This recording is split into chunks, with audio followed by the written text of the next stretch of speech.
Bismillahirrahmanirrahim. Wal maqalatus sadisatu an Abdillah ibnil Mubaraki man shalla kulla yawmin ithnatai asyrata rak'atan faqad adda haqqas sholati.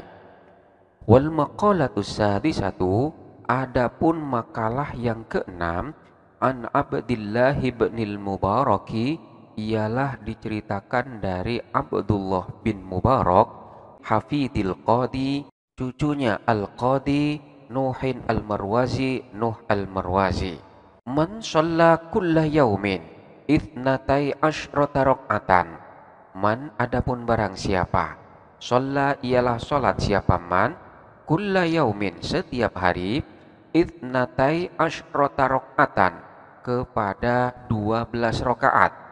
Wahya, adapun 12 rakaat tersebut, rakaatani qabla subahin, ialah 2 rakaat sebelum sholat subuh, wa rakaatani qabla zuhrin, dan 2 rakaat sebelum sholat duhur, wa rakaatani ba'daha, dan 2 rakaat setelahnya sholat duhur, wa arba'u rakaatin qabla asrin, dan 4 rakaat sebelum sholat asar, wa rakaatani ba'da maghribin, dan 2 rakaat setelahnya sholat maghrib.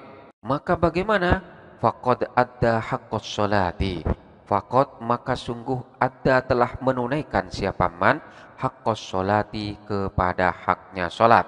Liqaulihi sallallahu alaihi wasallam, karena sabda Nabi Muhammad sallallahu alaihi wasallam, rahimallahu mra'an qablal asri arba'an.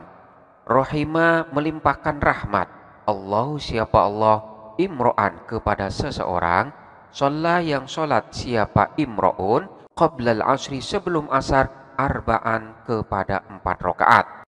Wa kana sallallahu alaihi wasallam yusalli qablaha arba'an yafsilu bainahunna bitaslimi.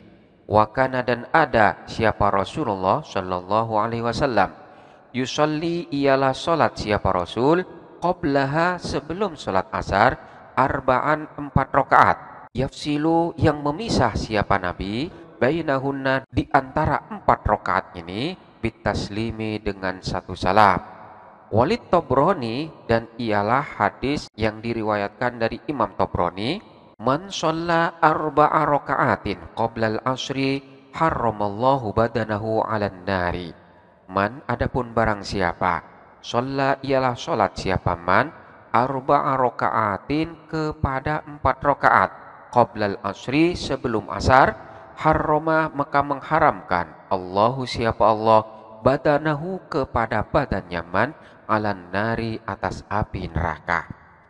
Dalam makalah yang keenam ini diceritakan dari Abdullah bin Mubarak. Abdullah bin Mubarak itu adalah cucunya Qadi Nuh Al-Marwazi.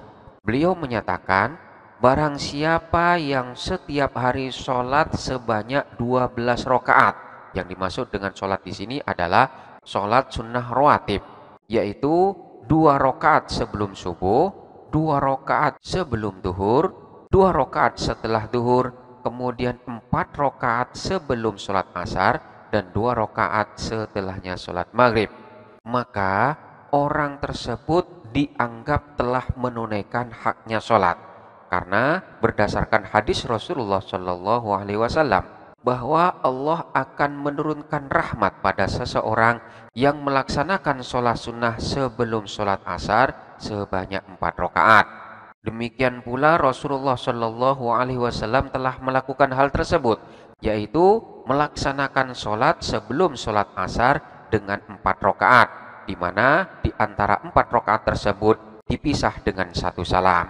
Dan juga berdasarkan hadis yang diriwayatkan oleh Imam At-Tabrani yang menyatakan bahwa barang siapa yang sholat sebanyak 4 rakaat sebelum sholat asar, maka Allah mengharamkan badannya dari api neraka.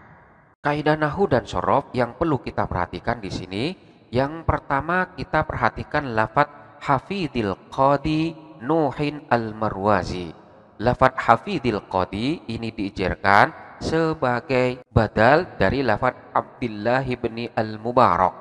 Namun boleh pula lafadz hafidil Qadi ini dibaca rofa, jadi dibaca hafidul Qadi. sebagai khobar dari mubtada yang dibuang. Takdirannya adalah huwa. Huwa hafidul qadi Nuhun al-Marwazi. Jadi Abdullah putra dari Al-Mubarak ini adalah merupakan cucu dari seorang qadi yang bernama Nuh al-Marwazi. Selanjutnya kita perhatikan lafadz itsnatai asyrota rok'atan. Susunan ini adalah merupakan adat murakkab, di mana adatnya berupa bilangan 12, di mana satuannya di sini berupa angka 2 yang hukumnya dimu'rabkan sebagaimana isim tasniah, yaitu ketika rofa dengan menggunakan alif dan ketika nasab ataupun jer tandanya dengan menggunakan ya. Jadi di sini karena sebagai maf'ul bih maka i'rabnya pun harus dibaca nasab dan tanda nasabnya di sini dengan menggunakan ya. Sementara untuk bilangan puluhannya ini dibaca mabni fathah. Jadi untuk bilangan satuan yang berupa angka 2 itu hukumnya dimu'rabkan, sementara untuk bilangan puluhannya selama-lamanya dimabnikan fathah. Selanjutnya huruf shin yang ada pada lafadz asyrota ini dibaca sukun dan tidak dibaca fathah. Jadi dibaca asyrota dan tidak dibaca asyarota. Kenapa? Karena makdudnya di sini berupa isim muannas. Jadi ketika makdudnya berupa isim muannas, maka shin yang ada pada bilangan puluhan ini dibaca sukun.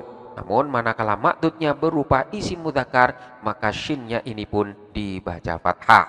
Untuk lafadz rok'atan dibaca nasab sebagai tamyiz dari lafadz itsnatai asyrota. Selanjutnya kita perhatikan lafadz faqad adda haqqos sholati. Susunan ini adalah merupakan jumlah fi'liyah yang menjadi jawab syarat. Jadi fi'il syaratnya adalah shalla kulla yaumin, sementara jawab syaratnya adalah faqad adda haqqos sholati. Karena jawab syaratnya di sini didahulin oleh qad, maka sebelum qad itu pun harus diberi fa jawab. Selanjutnya kita perhatikan lafadz ba'daha. Dhamir ha di sini kembali kepada lafadz adz-dzuhri. Kenapa bisa demikian?